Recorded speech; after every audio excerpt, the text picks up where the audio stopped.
ございます。おはようございます。私たちは新婚で2人とも仕事を辞めて、ハネムーン日本一周に出た夫婦です。はい。自分たちで DIY した車に乗って車中泊をしながら日本全国を回っています。はい。旅に出て2ヶ月経って生活が落ち着いてきたので、はい、今回は旅の費用についてお話ししたいと思います。はい。最初に1ヶ月でかかる旅の費用、8月に実際にかかったお金や内訳を紹介したいと思います。後半では旅全体のお金事情や収入はどうしているかなどお話ししていきます。で、紹介する中で私たちが行っている節約方法なども一緒に紹介できればと思います。それでは1ヶ月でどれくらい使ったのか項目別に紹介していきます。はい。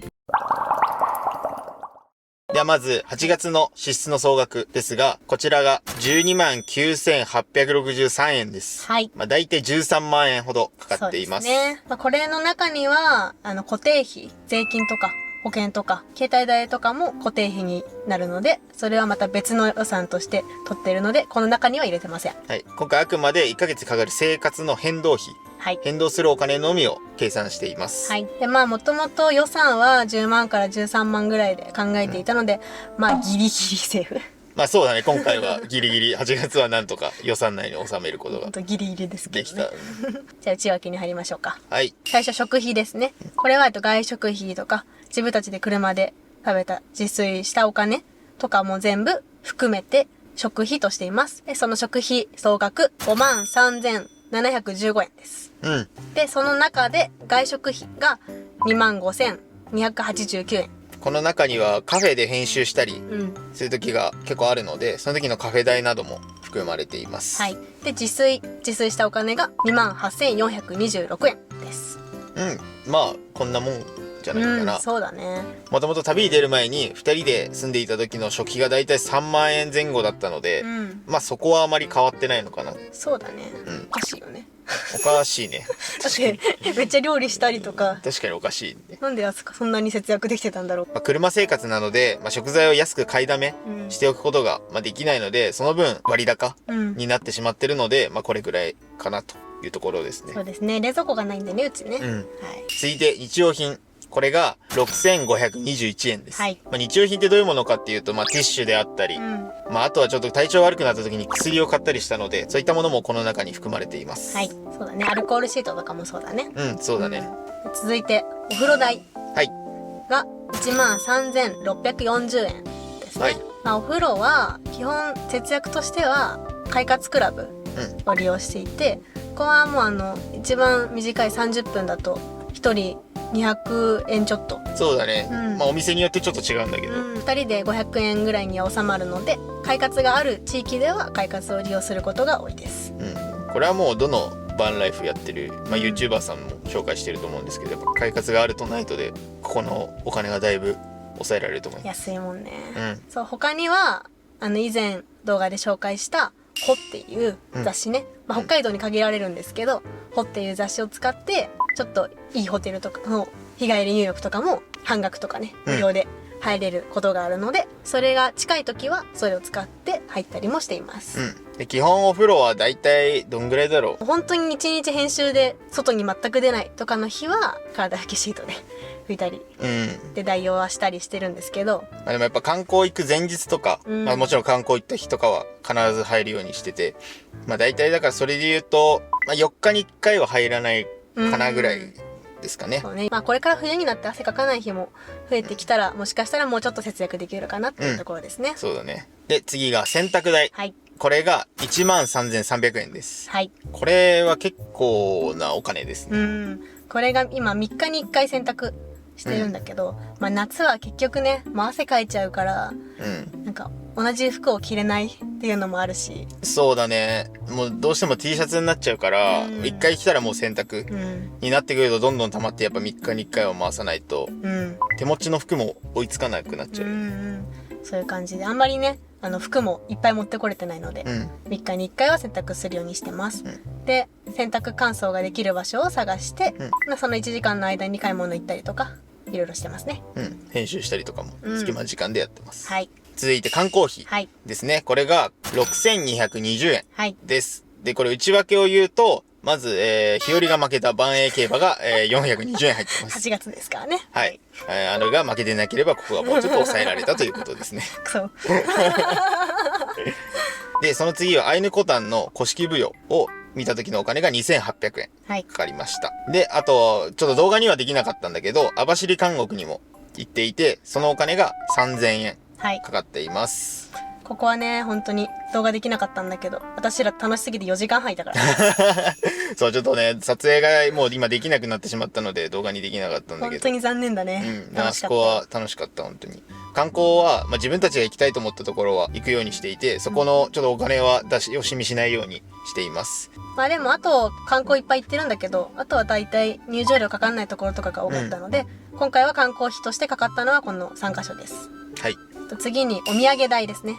はい。これが1595円。はい。これはもうその観光行った時に買ったりとか、泊まった道の駅で欲しいものがあったりとかした時に買って出たお金ですね。高いものは買えないので、こういうポストカードとかステッカーとか、そういう細々したものがこの中に入ってます。はい。この前の動画で、キムンカム、うんクマの T シャツ買ったってやつはあれは9月なので、今回には入ってないです。 T シャツとか買っちゃうともうガンと上がっちゃうんで、あれはね1枚3500円したんで、9月はもうすでに7000を超えているっていう。そうですね。ああいうちょっとどうしても欲しいものもうん出し惜しみせず、旅の思い出として買うようにはしています。はい節約できるところは節約して、その分の余ったお金で買うっていったところですね。はい、そうですね。次続いてキャンプ代が6550円ですね。はい。キャンプ代も結構キャンプ場によってすごい安かったり、無料だったりうん。からちょっと高かったりっていうのがあるので変動はしてくるんですけど、今回1箇所だけ行ってこの値段ですね。はい。このキャンプ動画ははい今後上がっていくので、そちらもお楽しみに。楽しみにしていてください。はい。で、次がガソリン代はい。です。これが26,722円です。はい。で、この車の燃費はリッター10キロないぐらいかな。そうだね。10キロないと思荷物も積んでるから、ちょっと普通よりは燃費が悪いんだけど、う。うん。節約としては、北海道では岡本セルフっていうガソリンスタンドがあるんだけど、そこが基本的に値段も安くて、で、LINE と登録とかすると割引があったりするので、そういうところを選んで給油しています。そう、北海道来る前に、ちょっといろいろ調べたら、この岡本セルフさんが安いっていうのを他の YouTuber さんが紹介していたので、ここを使うようにしています。はい。LINE のクーポンがあるので、結構、毎回5円引きとかうん。で入れられているので、かなり助かってます。はい。続いて、駐車料金と洗車も一緒にまとめてます。これが1600円うん。ですね。北海道は結構長い信号がない道がうん。多いから、んで、今秋で虫が多くて、そその虫が結構バシバシ当たって、う。うん。もうね、北海道にある車みんな前がすっごい汚いの。いや、本当にそうだね。